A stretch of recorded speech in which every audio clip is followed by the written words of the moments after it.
کوئی نہیں لے سکتا، میرا اللہ اس کو وہ روزی عطا کرے گا، لیکن جو چیز مقدر میں ہے اس کے لیے بڑی محنت کرتا ہے، نہ حلال دیکھتا ہے نہ حرام دیکھتا ہے، نہ کسی کی دل شکنی دیکھتا ہے نہ کسی کی دل آزاری دیکھتا ہے، اور روزی کو چھیننے اور کھینچنے میں لگا ہوا ہے۔ اسی کے بالمقابل میرے اللہ نے آخرت کو تیری محنت پر رکھا ہے، میرے اللہ نے آخرت کو وَمَنْ يَعْمَلْ مِثْقَالَ ذَرَّةٍ خَيْرًا يَرَهُ وَمَنْ يَعْمَلْ مِثْقَالَ ذَرَّةٍ شَرًّا يَرَهُ، اللہ نے تیری محنت پر رکھا ہے۔ وَأَمَّا مَنْ خَفَّتْ مَوَازِينُهُ وَأَمَّا مَنْ ثَقُلَتْ مَوَازِينُهُ فَأُولَئِكَ هُمُ الْمُفْلِحُونَ وَأَمَّا مَنْ خَفَّتْ مَوَازِينُهُ فَأُولَئِكَ الَّذِينَ خَسِرُوا أَنفُسَهُمْ فِي جَهَنَّمَ خَالِدُونَ۔ اس کے لیے کوئی محنت نہیں ہے، بلکہ دل کے اندر سوچ رہا ہے، دل کے اندر خیال یہ ہے کہ جو مقدر میں ہوگا وہ ہو کر کے رہے گا۔ اللہ کے نیک بندے معاملہ برعکس ہو گیا ہے، روزی مقدر میں لکھی ہوئی ہے، کہاں دوڑتا ہے؟ تیرے گھر کے اندر آ کر کے رہے گی، جہاں موجود ہے میرا اللہ وہاں پہنچا کر کے رہے گا، لیکن آخرت مقدر میں نہیں ہے۔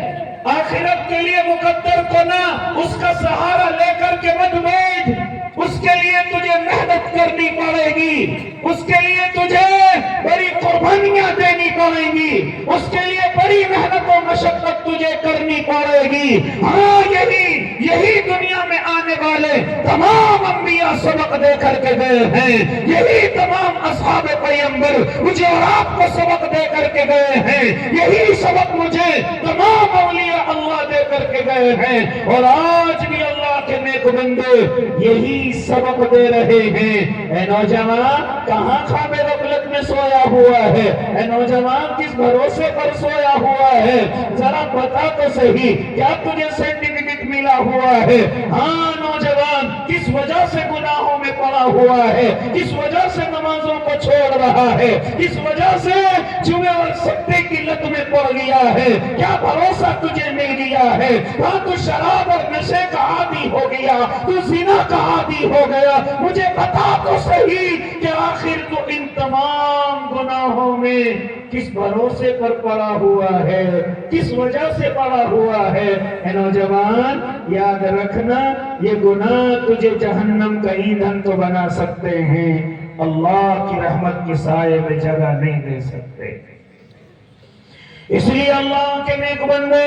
آج ہم اپنے نوجوانوں کے اندر بڑی تیزی کے ساتھ یہ چیزیں دیکھ رہے ہیں کہ اپنے اللہ سے کوسوں دور ہے، اور کبھی اتفاق سے بہانہ لیتا ہے کہ مجھے پریشانیاں ہیں، میں مصیبتوں کا شکار ہوں، میں پریشانیوں کا شکار ہوں۔ اللہ کی قسم میں انبیاء کی باتیں نہیں کروں گا، میں اصحاب پیغمبر کی باتیں نہیں کروں گا، میں اولیاء اللہ کی قربانیوں کی باتیں نہیں کروں گا۔ ارے ذرا سنتے چلے جاؤ، جو گفتگو میں نے اب سے کچھ ہی دن پہلے اپنی گفتگو کے اندر بڑھائی ہے، اے نوجوان وہ گفتگو مجھے کرنے دے۔ ہاں آج سب کچھ موجود ہے، آج تیری تمام کی تمام سکون کی چیزیں موجود ہیں، لیکن پھر بھی مسجدوں کے اندر نظر نہیں آتا، پھر بھی نمازوں میں نظر نہیں آتا، پھر بھی اللہ کو راضی کرتا ہوا نظر نہیں آتا۔ گھر کے دروازے پر مسجد ہے، گھر کے برابر میں مسجد ہے، تیری صحت بھی ٹھیک ہے، ہاں تیری عادت بھی ٹھیک ہے، ہاں تیرا بدن بھی ٹھیک ہے، کوئی پرہیز نہیں ہے، کوئی بیماری نہیں ہے، کوئی معذوری نہیں ہے، کوئی مجبوری نہیں ہے، لیکن پھر بھی نمازوں کو چھوڑ رہا ہے، پھر بھی اللہ کی عبادت کو چھوڑ رہا ہے۔ اور اگر تجھے سمجھانے والا کہے کیوں اپنے اللہ کی عبادت نہیں کر رہا ہے، کہتا میں پریشان ہوں، کہتا میں مصیبتوں کا شکار ہوں، او اللہ کے نیک بندے اگر تجھے ماضی قریب نہیں بلکہ حال کی کارگزاریاں تجھے سناتا چلوں تو اللہ کی قسم اس زمین پر ایسے نوجوان موجود ہیں جو اللہ کی محبت میں بڑی پریشانیوں میں اس قدر گرفتار ہیں اللہ کی محبت میں، لیکن دنیا کی پریشانیاں اللہ کی محبت سے انہیں دور کرنے کے لیے تیار نہیں ہیں۔ پریشانیاں نہیں ہیں بہانے بھرتا ہے، پریشانیاں نہیں ہے شیطان نے ایک بہانہ دیا ہے۔ اے اللہ کے نیک بندے آج تجھے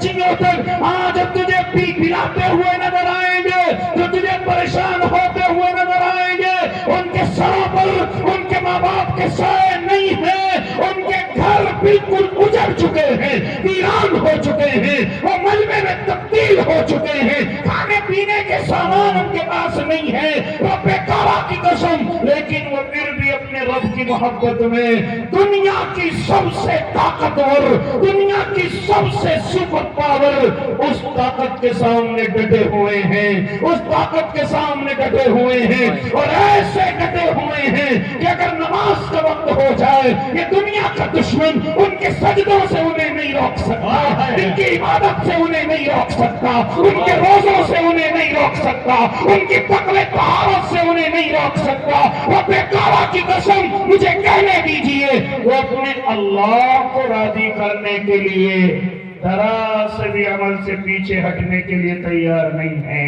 حالانکہ دشمن خوفناک ان کے سامنے اپنے منہ کو پھاڑے ہوئے ہیں۔ اور آج مجھے اور آپ کو کوئی پریشانی نہیں، لیکن پھر بھی میں اور آپ اپنی عبادتوں کے حال دیکھیں، اپنی اللہ سے محبت کے حال دیکھیں۔ کاش میرے پاس اتنا وقت ہوتا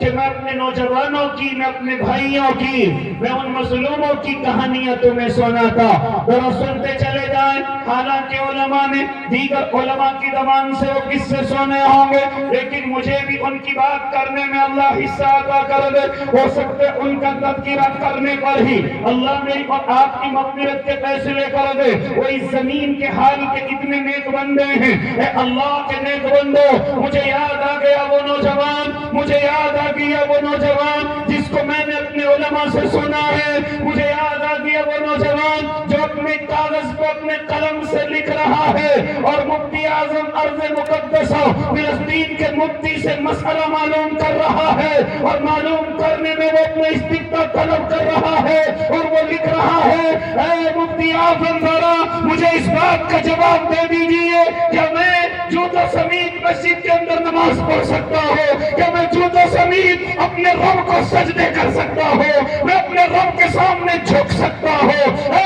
مفتی اعظم ذرا میرے مسئلے کا جواب دیجئے، ذرا میرے مسئلے پر فتویٰ دیجئے، کیا میں جوتوں سمیت اللہ کو سجدہ کر سکتا ہوں؟ کیا میری نماز ہو جائے گی؟ کیا میں اپنی نماز کو مکمل کر سکوں گا؟ اور پھر اگلی سطور میں لکھتا ہے، وہ نوجوان کہتا ہے اے مفتی اعظم ذرا ایک بات کا جواب اور دیجئے، پانی موجود نہیں ہے، کیا میں تیمم کر کے نماز پڑھ سکتا ہوں؟ اور اگر پانی موجود ہے، رب کعبہ کی قسم پیاس کی شدت اتنی ہے، پیاس کی شدت اتنی سخت ہے، یا تو میں پانی کو پی سکتا ہوں یا وضو کر سکتا ہوں، مجھے بتا تو صحیح کیا میں ایسے حالات میں تیمم کر سکتا ہوں؟ میرا بدن زخموں سے چور ہے، کیا میں وضو کر کے نماز پڑھ سکتا ہوں؟ اور جوتے اس لیے نہیں اتار سکتا کیونکہ دشمن کے مقابلے میں بیت المقدس کی محبت میں میرے جوتوں میں میرے پیر کے تلوے زخمی ہو چکے ہیں، اگر میں نے ایک دفعہ بھی جوتے اتار دیے اللہ کی قسم ان جوتوں کو دوبارہ نہ پہن سکوں گا۔ ذرا مجھے بتلا میں اس حالت میں جوتوں کے ساتھ نماز پڑھ سکتا ہوں، تیمم کر کے نماز پڑھ سکتا ہوں، کیونکہ میری حالت یہ ہے میں کتنا ہی زخمی کیوں نہ ہو، میں دشمن کے سائے کے نیچے کیوں نہ ہو، لیکن میں ایک وقت کے لیے بھی نہیں چاہتا کہ میری نماز قضا ہو جائے۔ نماز قضا تو دور کی بات، میں یہ نہیں چاہتا کہ میں نماز دین اسلام کے خلاف پڑھوں، شریعت کے مسائل کے خلاف پڑھوں۔ ذرا مجھے مسئلہ بتا دیا جائے۔ مفتی اعظم کھڑے ہو گئے اور اس کے برقعے کو چومتے گئے اور اپنے آنسوؤں کو بہاتے گئے اور کہتے گئے نوجوان سب سے پہلے تیرے حوصلوں کو سلام ہے، تیری ہمت کو سلام ہے، تیرے جذبے کو سلام ہے، اللہ کی قسم ہم تیری محبت میں جو تو نے اللہ کی طرف سے اپنے دل کے اندر پال رکھی ہے ہم اس محبت کے سامنے شرمندہ ہیں۔ ہم چاہے کتنے بڑے مفتی کیوں نہ ہو، ہم کتنے بڑے شیخ الحدیث کیوں نہ ہو، لیکن اللہ کی قسم نوجوان ہم تیری محبت کے جذبے کے نیچے ہم بالکل شرمندہ ہو چکے ہیں۔ ہاں تجھے مفتی اعظم کہتا ہے جس طریقے سے بھی چاہے تو اپنے اللہ کو راضی کر لے، اللہ تجھ سے ہر قدم پر راضی ہوا پڑا ہے۔ اے اللہ کے نیک بندوں کہاں تک گفتگو کروں؟